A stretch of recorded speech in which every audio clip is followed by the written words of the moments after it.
If you were to walk up to me and ask, have you played a Legend of Zelda game? First I'd ask who the hell starts a conversation like that, then answer, kind of. Kind of? Oh, maybe he means he's played a bit of one but didn't like it. No. While I've tried a few Legend of Zelda games and never gotten on with them, I'm talking about something completely different. Darksiders. The first title in a, hopefully, still ongoing series that's niche as hell and encapsulates the very essence of AA games. And one that can be quite aptly summarised as Legend of War Bible Jamboree. But let's not get ahead of ourselves. Darksiders 1 is honestly near and dear to my heart, but the game is now 13 years old, and while it holds up surprisingly well, it's definitely showing some wear. And while the series hasn't finished yet, I thought it would be fun to revamp the OG. I am the Resident Gremlin, and today we're remaking Darksiders. As always, the ground rules. The focus is on updating and improving gameplay and story, rather than graphics and UI and other nitty-gritty things. All changes must be meaningful and noticeable, and the game should be mostly recognisable as the original title.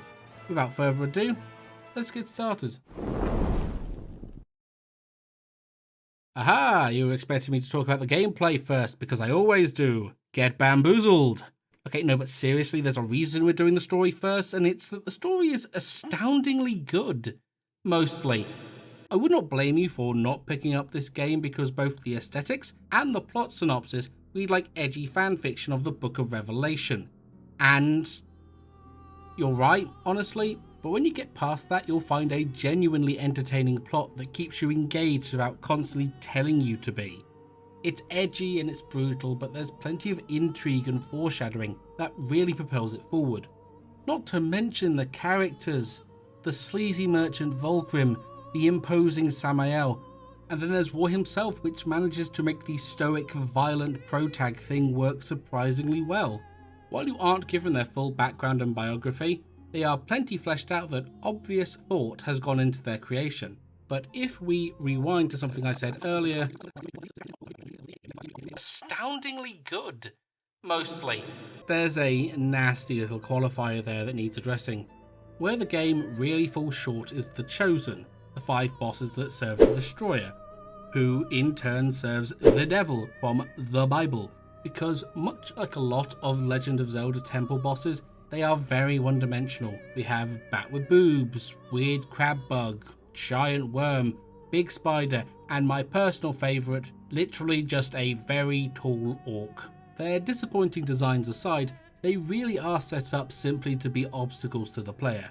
Only 3 of them have voice lines, and of those, only Silver actually says anything all that related to the plot. The problem is, I'm genuinely struggling to think of ways they could be improved.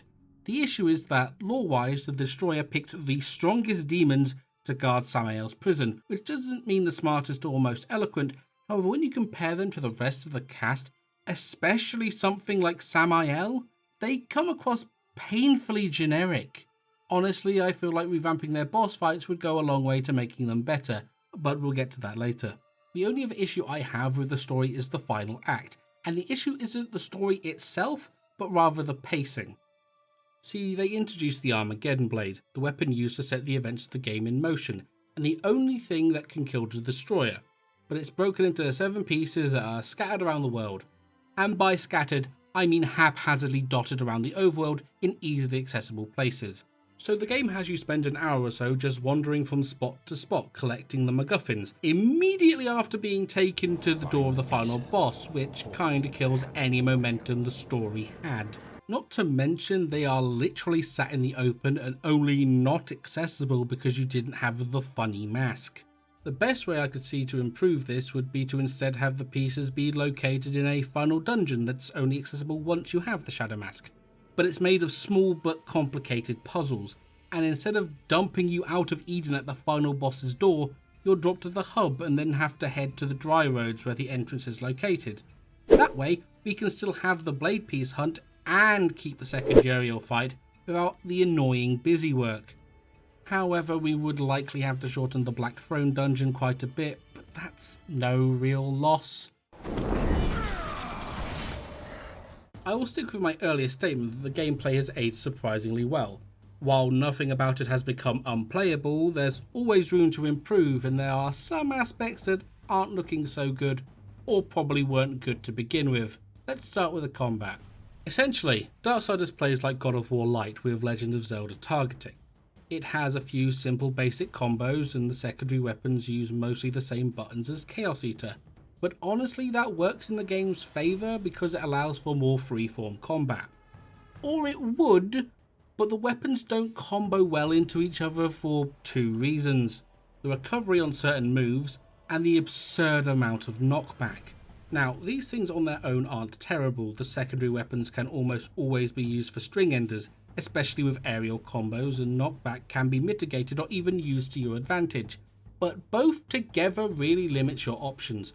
Most combos started with the scythe don't juggle all that well because it knocks them back just slightly out of range to combo, and God help you if you try to use the Tremor Gauntlet for anything bar the specific boss encounters.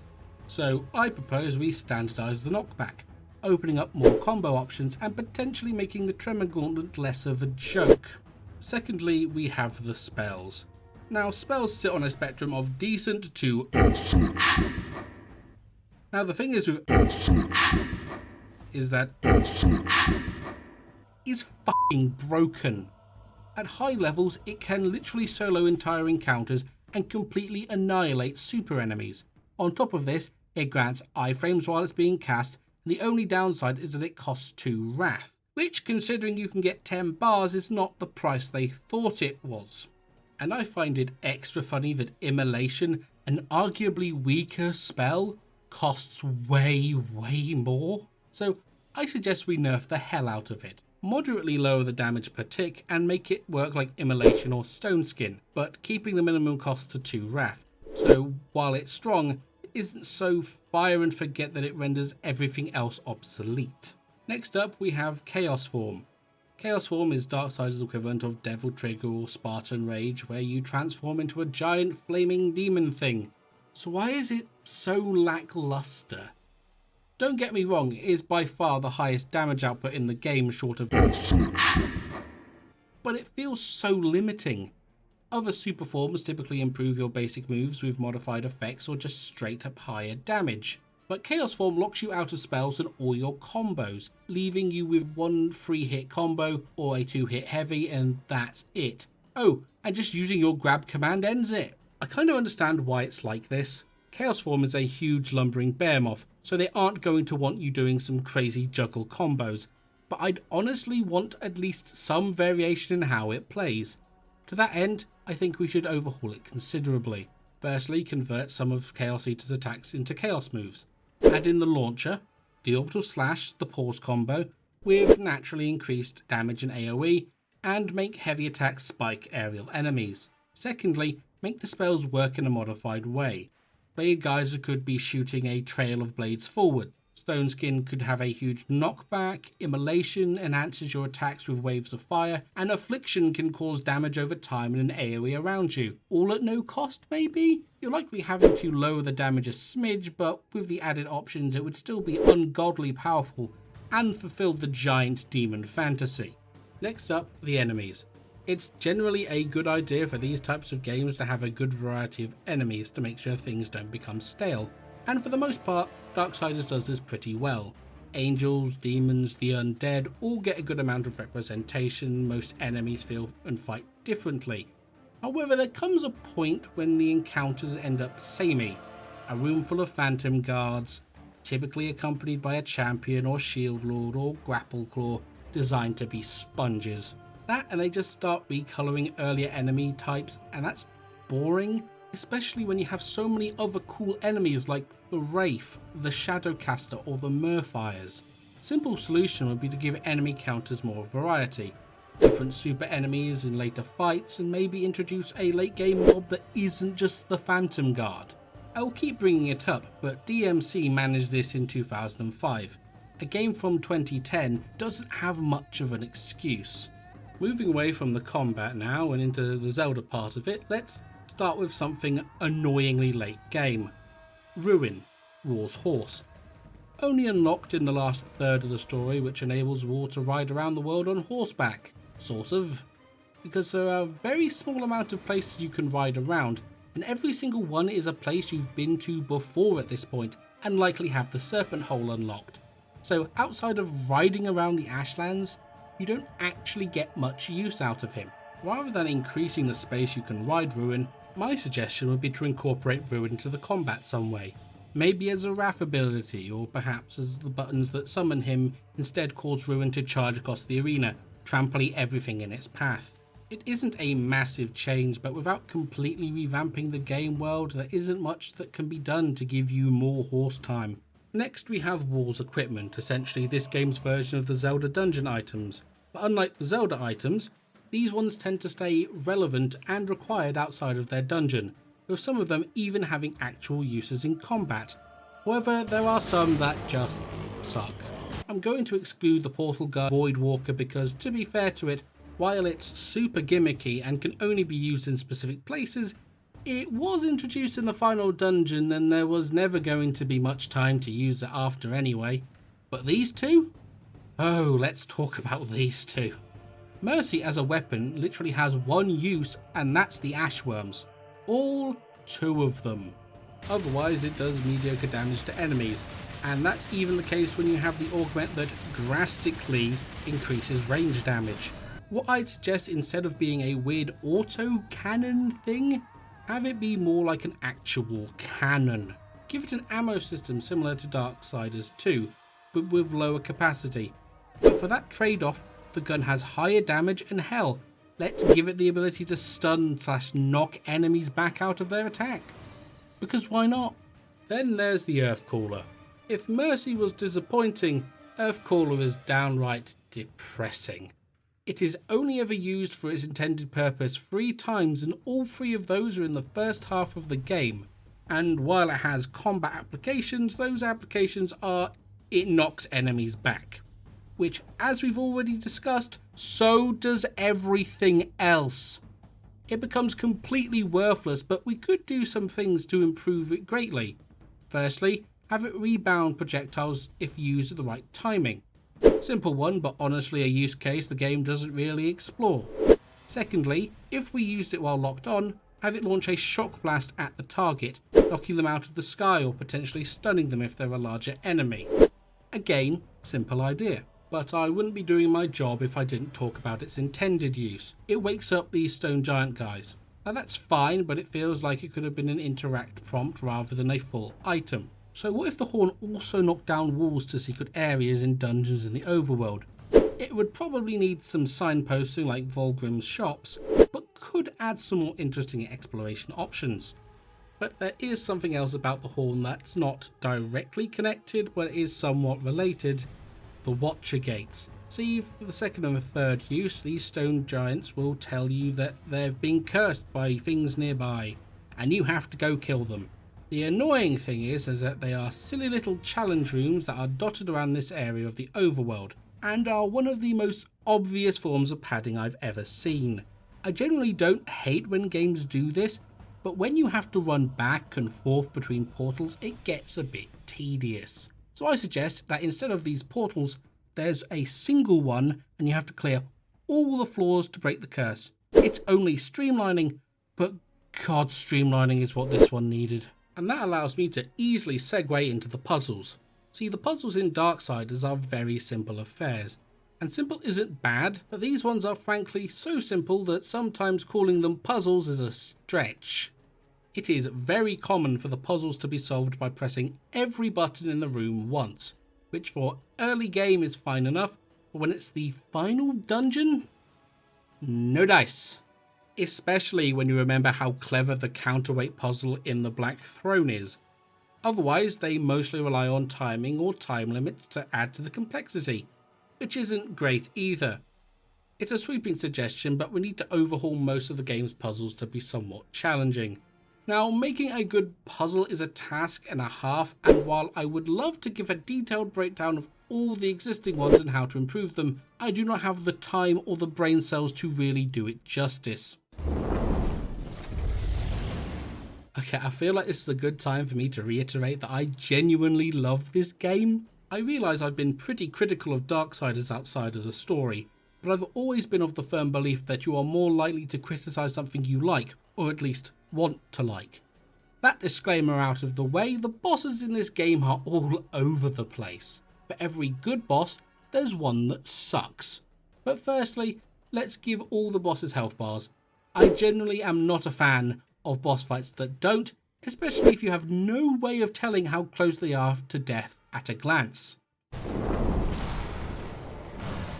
I'm going to bundle these guys together because for whatever reason they are arguably some of the best bosses. The Jailer is a cool test of your utilization of the Crossblade's lock-on mechanic. The Broodmother uses the Abyssal Chain and Tremor Gauntlet in combination to make a somewhat interesting fight. And the Abyssal Gladiator, well, he's just doing his best, isn't he? Even the Tower Guardians in the Black Throne are cool applications of the Voidwalker. But then there's a serious issues with the Tower Guardians, and that's the fact that the game makes you fight the same boss 3 times in the same dungeon with only slight differences between them. So honestly, the only one I'd change is the Guardians in the following ways. First, remove one of the encounters. The fight is cool, but it's not 3 times cool.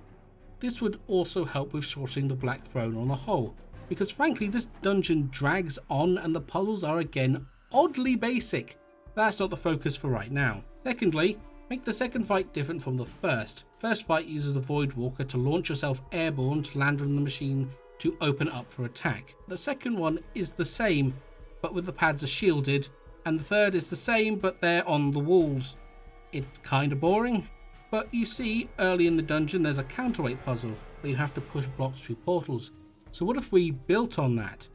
Instead of just portaling into its head, what if there was a portal surface around the entire arena and you have to bait the Guardian to attack the portal you're in front of, so they hit themselves, opening them up to be damaged?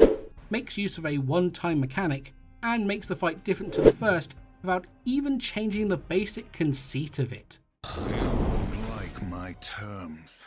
We're talking about the Phantom General, Tiamat, Ulthane's Score Attack Gauntlet, Dark War, Wicked K and Uriel.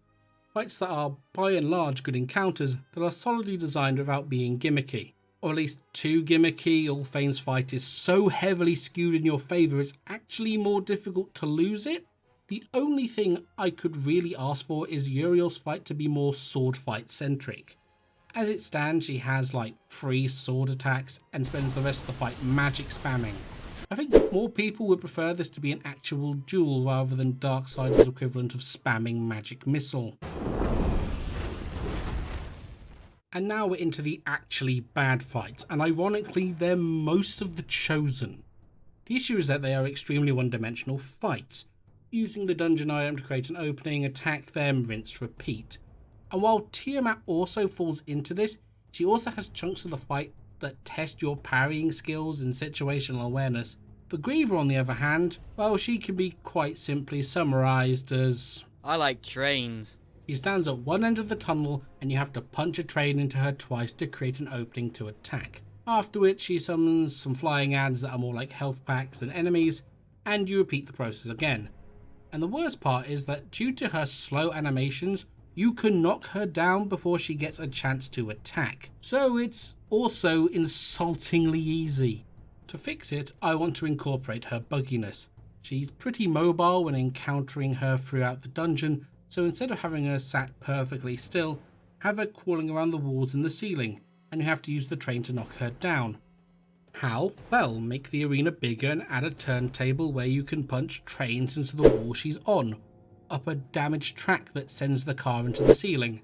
As for her attacks, what she does now is fine, but we could add more moves where she slashes at you with her forelegs, as well as a jump attack where she leaps from the perch and slams into the ground. Maybe throw more rubble at you than she does now. Make her more worthy of being chosen than haha big bug.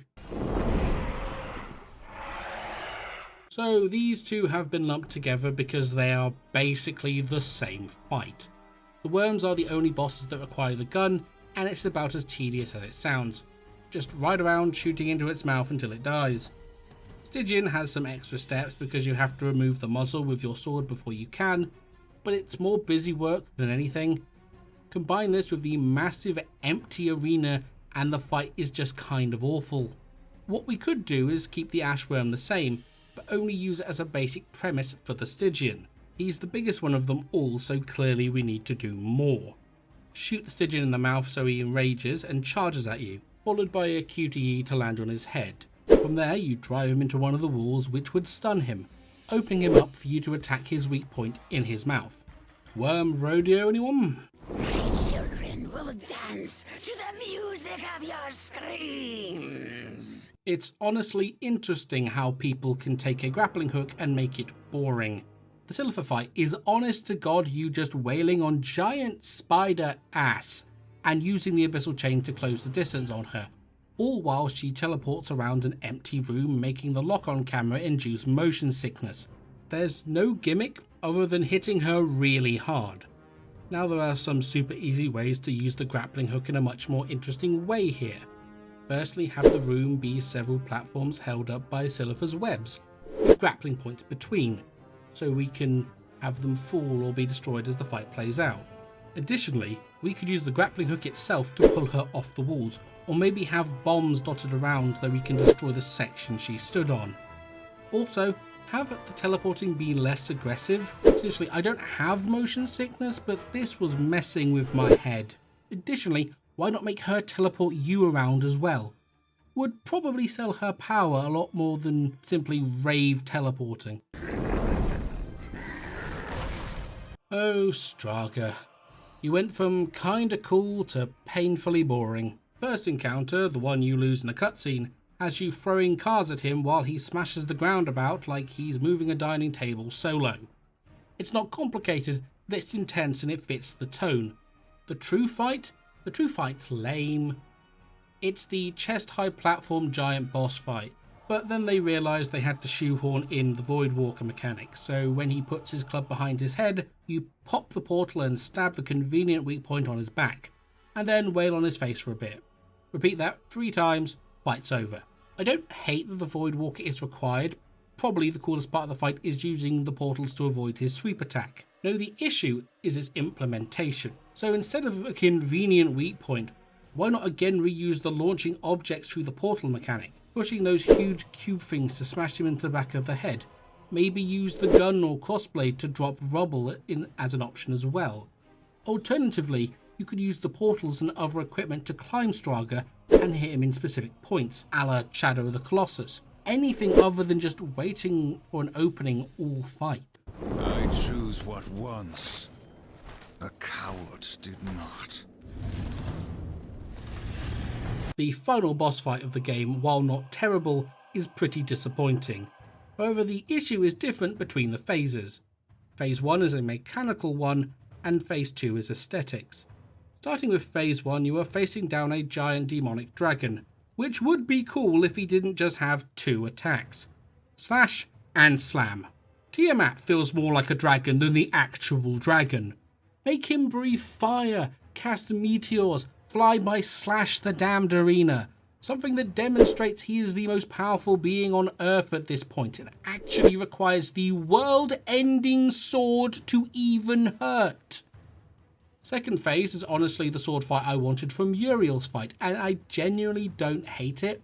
My issue is his design. He's just a colour swap of his base form. You'd expect him to be more, I don't know, corrupted, demonic claws, jagged horns, perhaps his wings being half transformed. Something that screams pacts with the Dark Ones, rather than Abaddon Altskin 9. Make the guy actually worthy of being the climactic final battle. And that's it. The changes I'd want to see from a Darksiders remake. What do you guys think? Let me know in the comments and maybe leave a like if you want. I am the Resident Gremlin, and hopefully we'll see the end of the Darksiders story before Embracer collapses in on itself.